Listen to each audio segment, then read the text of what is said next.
Hey everyone, I'm Dr. Kim Shepard with Align Family Wellness. I am a pediatric and prenatal chiropractor. I am also a certified lactation professional. I have been in practice for over 22 years serving the Forsyth Indicator area. And today I'm going to be talking about colic, constipation, and chiropractic care. I know this is a foreign term for most of you guys, why you would take your kid to a chiropractor for colic and constipation.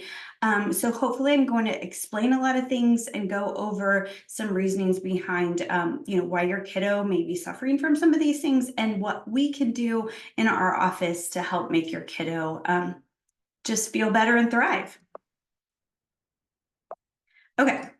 So what we're going to cover, we're going to talk about what is colic. So what I find in my office is a lot of parents don't really understand what the definition of true colic is versus, just a fussy baby. We're going to define constipation. We're going to talk about how babies and kiddos actually get these conditions. What's the root cause? Why do some kids have this and some don't? And we're going to talk about how we can measure the stress in their nervous system and how chiropractic care can help with these conditions, and some things you can do at home in the meantime, either before you see us or while you're waiting to be seen, or just things in emergencies that you can do at home. But it's, if you guys are used to traditional neck and back pain chiropractic, this is nervous system based chiropractic. So it's a completely different way of thinking and way of treating these conditions, without medications or any other harmful treatments for these kiddos. Okay, so we're going to define colic. So what colic actually is, it's long periods of uncontrollable crying in infants that are well fed and healthy. And these episodes last more than 3 hours. They happen for more than 3 days and for more than 3 weeks. So it is this 3-3-3 concept. So true colic is 3 hours for more than 3 days for more than 3 weeks. So this affects 1 in 4 babies. That's a lot of babies. And it's a lot of parents that are struggling and are uncomfortable and not sleeping and frustrated. And so colic is usually accompanied by some sort of reflux, some additional constipation, and usually some gas. So that's kind of why this webinar combines colic and constipation, because they're really kind of show up together a lot of times. So what are some signs and symptoms of colic? So we've got some intense crying that is more like screaming. So this is not just like, oh, my baby's upset and they're crying. It is like something's wrong and I don't know what's going on. The baby is crying for no reason. Like we said, they're not hungry, they're not overtired, they don't have a dirty diaper. And then they can have extreme fussiness even after the crying has stopped. So their major episode of crying is over, but they're still just fussy and they don't really seem happy and content. A lot of these colic episodes have predictable timing, either evenings or after they've eaten, whether it's breastfed or bottle fed, then they start getting, mad and fussy again. They can sometimes have facial discoloration or a painful look on their face. We usually see something I notice in all of my colic babies are a lot of body tension, a lot of stiffening. The babies will arch their back a lot when you're trying to hold them, or they'll throw their head back and really just kind of thrash their head around. And then they also have lots of burping or gas, and then once again, the reflux or constipation. So, mom and dad, I know this is hard on you. You feel helpless and exhausted. You know something is wrong, but you can't fix it because you don't know what's going on. It makes you feel like a bad parent because you're like, why is my baby so fussy and this other baby's not? What am I doing wrong? A lot of people tell you bad advice, like they're fine, just let them cry it out. Or your pediatrician will tell you colic is normal and they will just grow out of it. So this can pose big challenges for parents. It can strain their emotional well-being. It can strain their relationship between both of the parents. So it's a really hard time for not just the kiddo, but the parents also. Okay, whoop. Let's do that again. The clicker is giving me trouble. Okay. So we are going back. Okay, so what are the causes of colic? So there's really no consensus in the medical community as to the cause.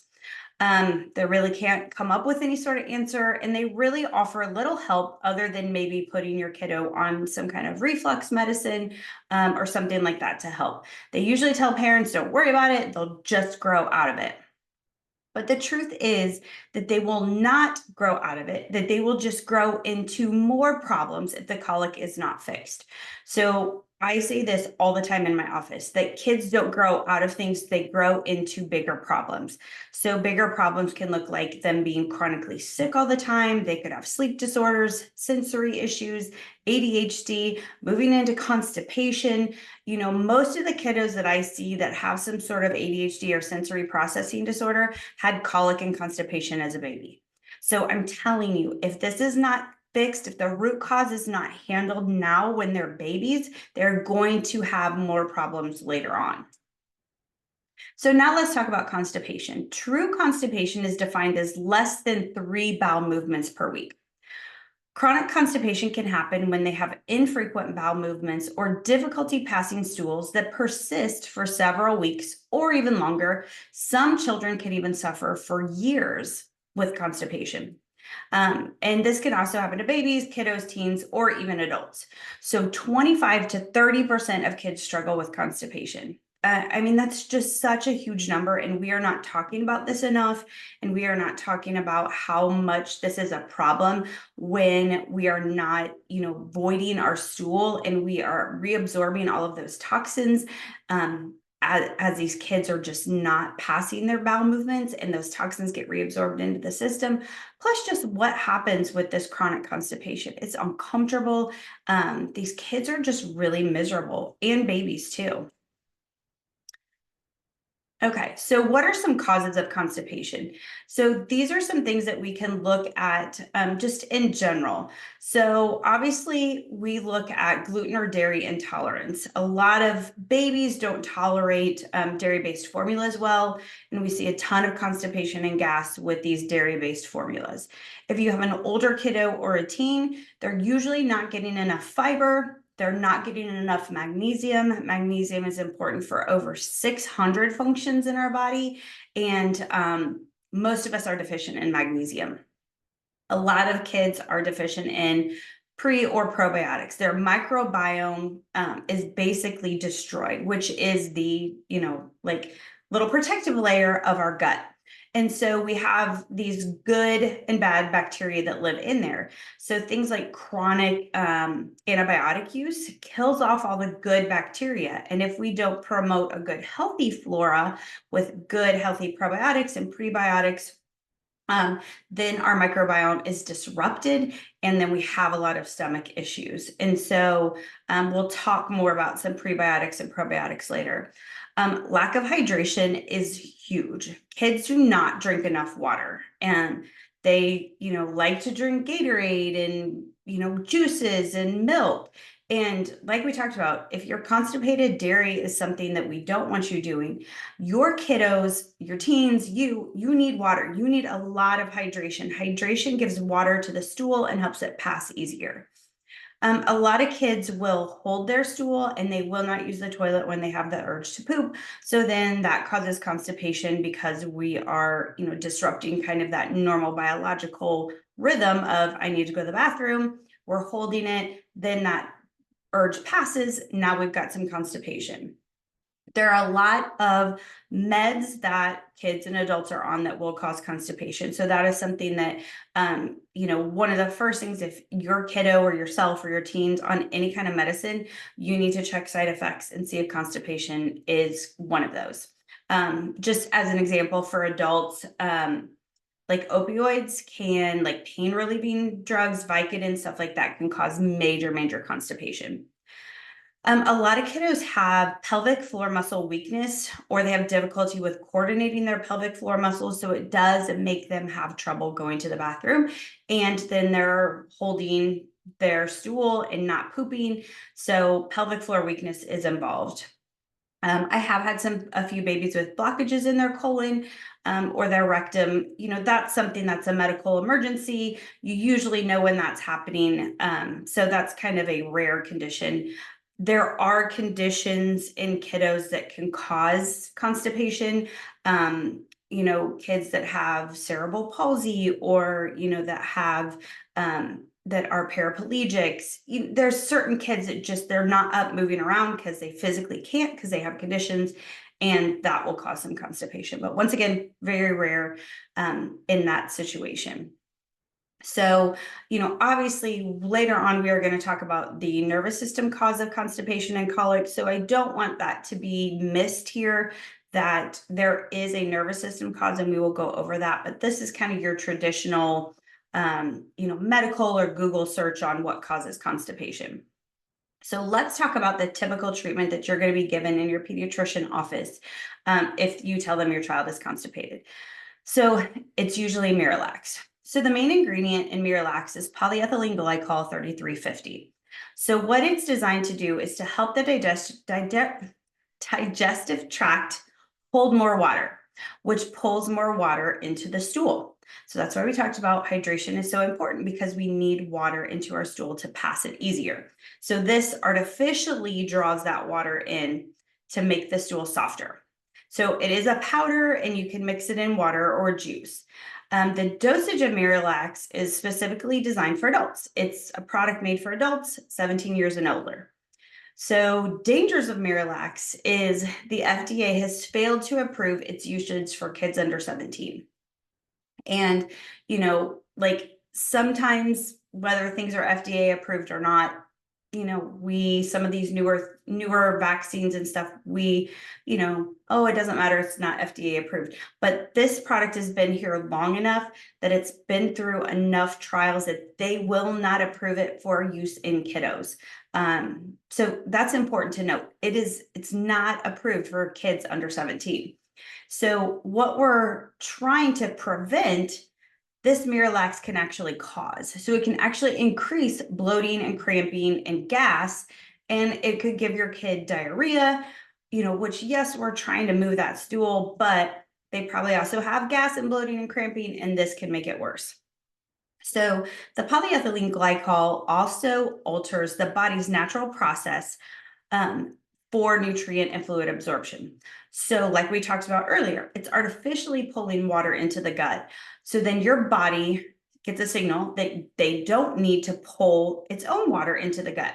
So it disrupts this process. So your body basically doesn't learn to pull water into the gut to help your stool soften, because it's happening artificially. So one of the things we see in our office is kids that have been on Miralax for long periods of time, they do have behavioral side effects. They do notice that their kids have mood swings, anger, paranoia, anxiety, and even some personality changes when they are on this medication for long periods of time because of that active ingredient, that polyethylene glycol. And Miralax still doesn't treat the root cause. It's not helping your kid to go to the bathroom on their own every day. It's just removing that one episode of constipation. So then the next day you're giving them more Miralax and more Miralax. So we want to find and treat root cause. So what if we could do that? So basically what happens is neurologic imbalance or distress in their nervous system is the root cause of constipation. So our nervous system has two sides. It's got our fight or flight and our rest and digest mode. When the nervous system is stuck in this fight or flight protective mode, it is not resting, digesting, and relaxing. And we find that a lot of kids are stuck in this fight or flight protective mode. So when the nervous system is protecting itself, it impacts the gut. So it conserves energy for the skeletal muscles, because your body thinks you're being chased by a bear, so you're going to need those skeletal muscles ready to run. So it pulls energy away from the digestive tract, and so it doesn't digest food because it's giving all of its energy to the skeletal muscles. And so then that leaves the baby constipated, fussy, colicky, because they are in this stressed out fight or flight mode. So this can affect their eating, their sleeping, and their pooping. And then when these are all affected, then they get fussy and this colic sets in. So we want to talk about the vagus nerve, and I'm going to try to move my picture. Sometimes this works, sometimes it doesn't. So we're going to talk about the vagus nerve and its importance in this, because the vagus nerve is our 10th cranial nerve. So it's the longest, most intricate nerve in our entire body. It's called the wandering nerve because it runs from the upper neck all the way down to the thorax and abdomen and goes to the stomach. And so it's this yellow nerve that we see. I know you guys can't see me pointing, so I'll try to get my arrow. So vagus nerve is here, and it comes all the way down, all this yellow nerve all the way down to the tummy, to the anterior superior surface of the stomach. So it's our resting and digest nerve. So it's a sensory nerve. It reports back to the brain. So if you guys have ever heard the gut-brain connection, this is how the brain and the gut talk, through the vagus nerve. And so this nerve is so, so important in our lives and in so many functions in our body, but especially related to constipation and colic. So what we're going to talk about next is some tough things, because we're going to talk about how this vagus nerve gets stressed. And so what I want to say to you is, we're going to talk about birth trauma. And I don't want to trigger any of you. I want you to know that, whether your birth went as you wanted or as you didn't want, some of these pictures are, just a little bit hard to look at, but I want the impact to be there for, even with the best births, sometimes babies' vagus nerve can be stressed. And, whether it was your fault or not, I'm not putting blame on you. I'm just kind of showing you what does happen in these birthing situations, and why it's so important for your kiddo to be checked early on after birth and delivery so that we can fix these things. So, okay.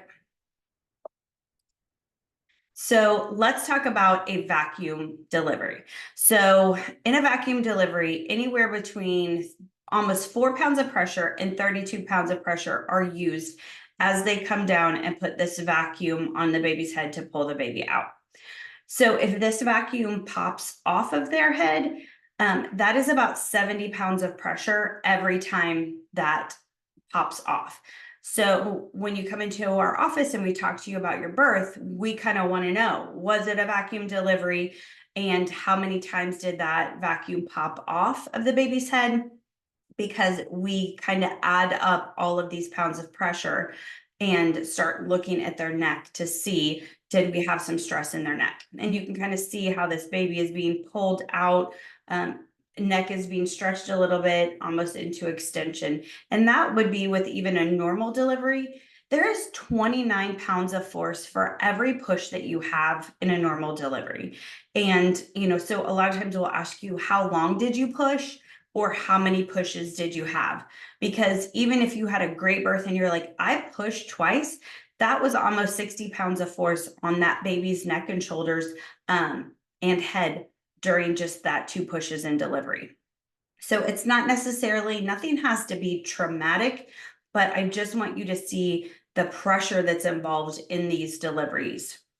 So a forceps delivery, which we don't see a ton, is where they grab the head and kind of pull the baby out that way. That can be between 56 and 69 pounds of pressure during a forceps delivery, which is incredible.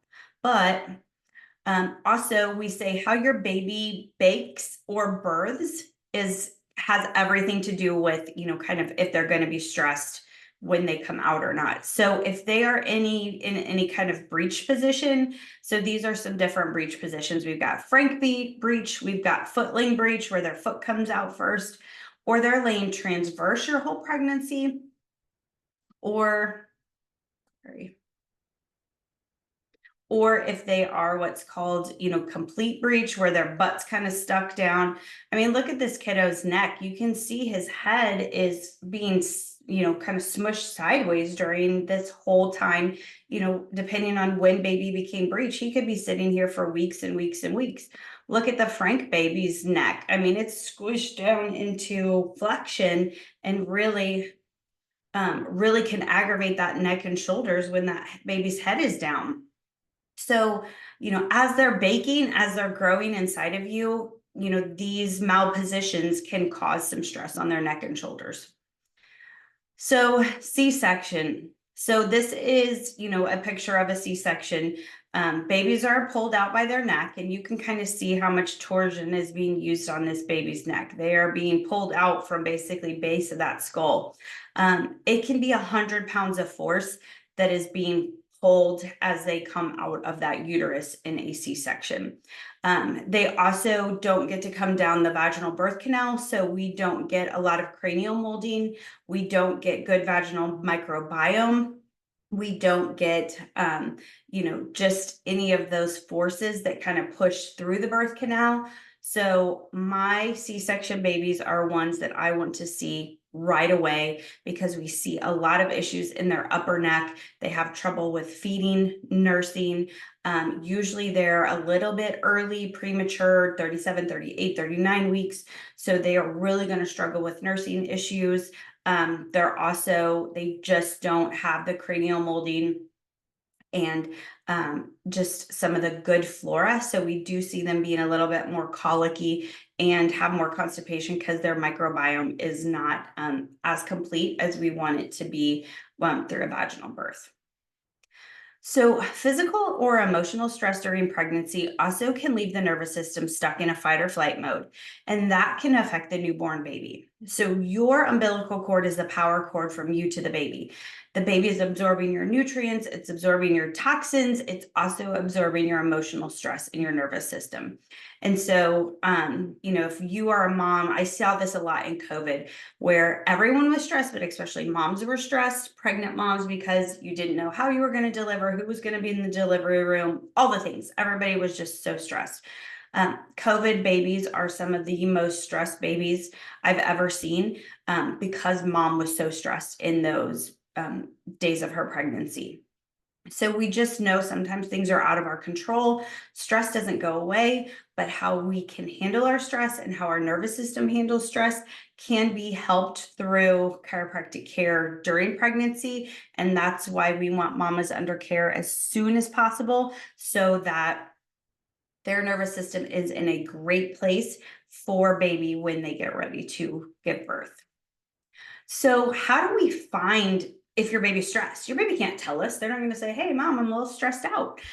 So what we do in our special neurologic chiropractic care is we aim to address the root cause of the problem. We don't want to mask what is happening with your child. We want to treat it and have it go away forever. So when we relieve the root problem, we set your child up for success rather than applying just a temporary fix, like giving them a medication or something like that. So we can measure the amount of stuck stress in you, mom, your older kids, or your new baby in their child's nervous system using our Insight Scan technology. We do this as little as a 2-day-old baby. It's safe. It has no emissions, no radiation. And so we do have 3 Insight scans. So one is HRV, which is heart rate variability. The neurothermal, which is what Laura is showing here on this kiddo. Newborn babies don't get this scan because this is the postural energy scan. So newborn babies don't get this one because they don't have posture and they don't sit up on their own. So the neurothermal, I have a picture of that later. That one actually checks for spinal nerves. Postural energy checks for muscle imbalance. So it tells us 3 things. It will tell us if there is some stuck stress, where the stuck stress is at, and how much stuck stress is there, because we actually can measure it and have some numbers. So this is one of our cute little kiddos getting an HRV done. So this is a little ear clip that we just clip to their ear. Usually newborns all get the ear clip if their earlobes are big enough. And so she's just chilling and just getting her HRV done. So this is what a typical HRV scan report looks like. So if you look at this like traffic signals, we've got green, yellow, red. Green is go. Green is great. We've got zone 5 here in the box. That's where we want everyone, especially kiddos and newborn babies. Then we got yellow, which is caution. We are getting into some stress zones. Red is, hey, we're in big trouble here. And then this one's get out the paddles, your nervous system is trashed. So we've got 5 zones. and they're all cut up here in the graph. So this is not her HRV, but this child's HRV. They are below the center line in zone 3, and we are here on the yellow into the red. So this kiddo is going to need a lot of care.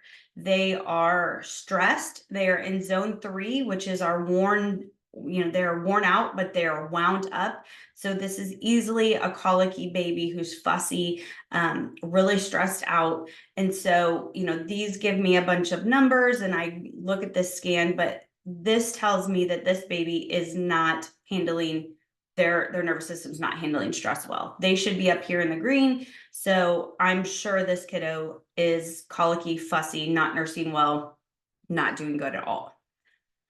So our neurothermal scan, which is really cool, it runs down the spine, and we are looking for just temperature differences on one side of the spine versus the other. So we can have red is significant, blue is moderate, green is mild. So you can see in this person, they have a lot of significant stuff going on in their upper cervical region, the C2, C3, and some moderate in C1. So they also have a little bit of we call counter rotation. C1's going this way, C2's going this way. So this is where the vagus nerve lives, in this C1 area. So this is telling me, like, okay, this kiddo has some major stuff going on the left side of their neck. They're going to be struggling with either nursing to that side, turning their head to that side, could possibly have some ear issues on that side, not draining well, congestion. They're pretty fussy. They're just really struggling.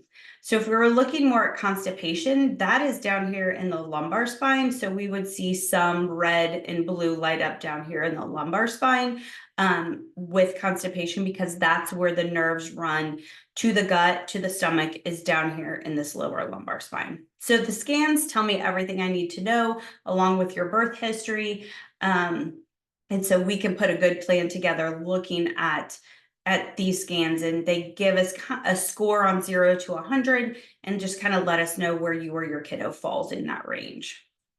So once we perform the scans, we create a custom care plan for your child. So everybody's different. Everybody's story is different. Every kid is different. Every parent's, schedule is different. So we want to know what your goals are, and we want to match your goals and make sure that we are a team and that we are, working together to accomplish your goals. And so we sit down on your second visit with the scans. We go over the scans. We talk through, kind of how many visits we think this is going to take, how long it's going to take. We care plan everything out for you. And we do this for multiple reasons. One, we want you to commit to us because we are committing a huge block of time for you.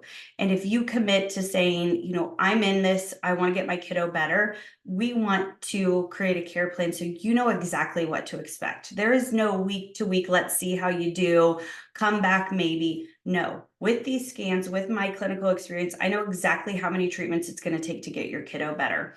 And we plan those out, and we formulate a plan. We set up your ideal schedule, your ideal time of day, who can bring the baby, who's going to be here for the treatment. We set up cost up front. Understand this is a financial investment. Health is an investment, and I need you to be willing to make that investment in you or your child. We need to normalize making health a priority and understand that, this is a financial investment, and we are going to make it as easy on you as possible by creating, giving you different ways that you can make payments and set up automatic payments, and really just help you make it affordable. We also do not bill insurance because basically it is not affordable for us to bill insurance and to pay someone to bill your insurance company. We don't get paid a lot of money, guys.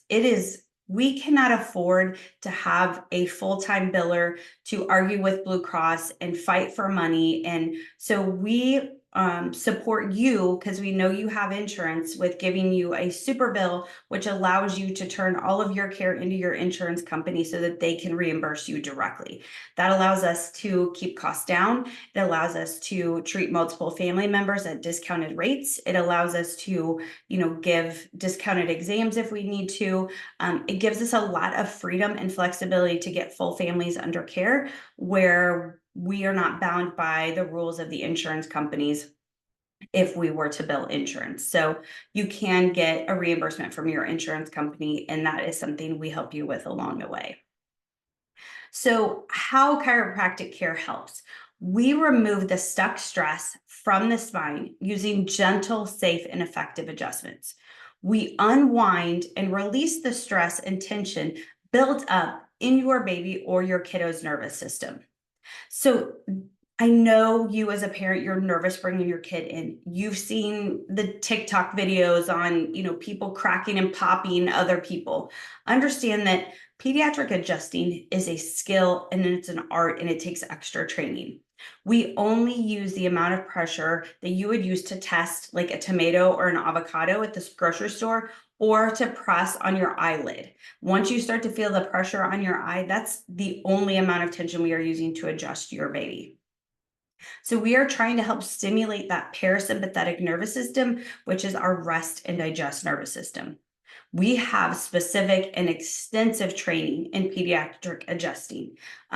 We are skilled, we have the technique, we have the knowledge, we specialize in this, and that is why we only treat babies, kiddos, and moms. We are not everyone's chiropractor for everything. We specialize in what we do, and we are very good at it, but we also know that we treat what we treat, and we refer out. If you've got a grandma or a grandpa or a dad that wants treatment, we refer those situations out because we know we are very good at treating babies, kiddos, and mamas, and so that's what we stick to.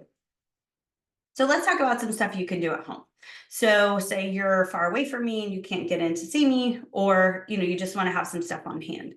So when your baby has colic, we want you to keep your baby upright after feeding for at least 20 minutes. So that can help with their weak sphincter and some of that reflux stuff coming up.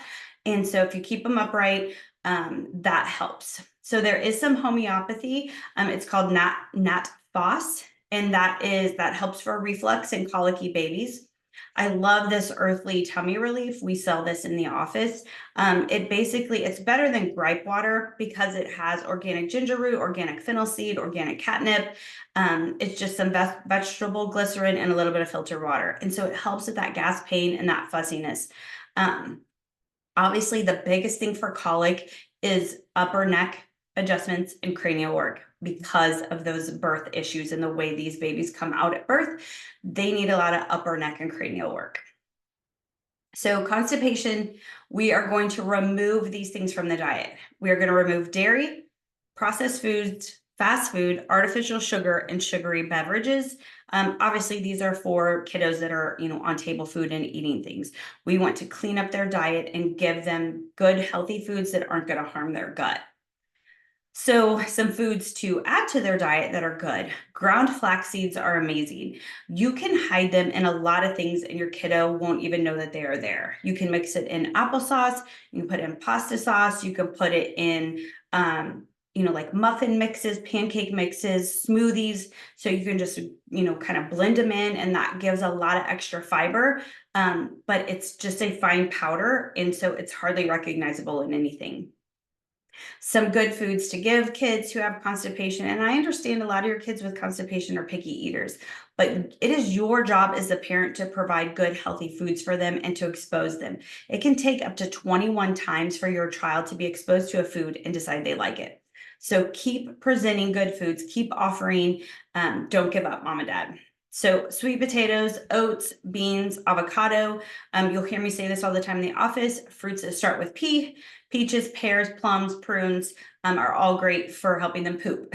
So those are easy to remember. Raspberries, blueberries, and blackberries are great fiber sources. Kiwi is a great fiber source. And obviously apples, but apples with the skin, pears with the skin also give extra fiber.